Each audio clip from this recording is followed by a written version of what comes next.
الحمد لله رب العالمين والعاقبة للمتقين والصلاة والسلام على أهل البيت وأصحاب النبي صلى الله عليه وسلم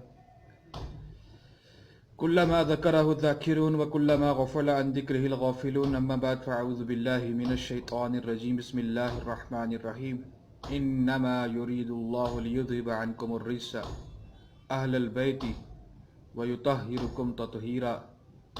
مولانا طارق جمیل صاحب کی کتاب گلدستہ اہل بیت کے ابتدا میں جو قرآن پاک کی آیت وہ لائے ہیں، جو میں نے آپ کے سامنے تلاوت کی کہ اے نبی صلی اللہ علیہ وآلہ وسلم کے اہل بیت، اللہ تو یہ چاہتا ہے کہ تم سے گندگی کو دور رکھے، تمہیں ایسی پاکیزگی عطا کرے جو ہر طرح مکمل ہو۔ اللہ جل شانہ نے حضور اقدس صلی اللہ علیہ وسلم کے اہل بیت کو یہ اعزاز بخشا ہے کہ قیامت تک اپنے زندہ و جاوید کلام قرآن مجید میں ان کا ذکر خیر فرمایا اور ان کے تقوی و طہارت کی گواہی دی ہے۔ اور ایک آیت کا ترجمہ، اور جو شخص اللہ کے اللہ کے یعنی شعار کی تعظیم کرے تو یہ بات دلوں کے تقوی سے حاصل ہوتی ہے۔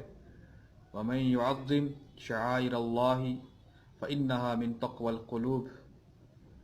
اور امام نووی رحمۃ اللہ علیہ جیسے جلیل القدر محدث و فقیہ نے یہ آیت اپنی معروف کتاب ریاض الصالحین میں باب اکرام اہل بیت علیہ الصلاۃ والسلام و بیان فضائلہم کے تحت ذکر کی ہے، جس کا مطلب یہ ہے کہ اہل بیت کی تعظیم شعار اللہ کی تعظیم میں داخل ہے، لہٰذا جس طرح سے دیگر شعار کی تعظیم ہر مسلم پر لازم ہے، اس طرح ہر اہل بیت کی تعظیم کرنا مسلمان پر ضروری ہے، کیونکہ شعار اللہ کی تعظیم در حقیقت اللہ ہی کی تعظیم ہے۔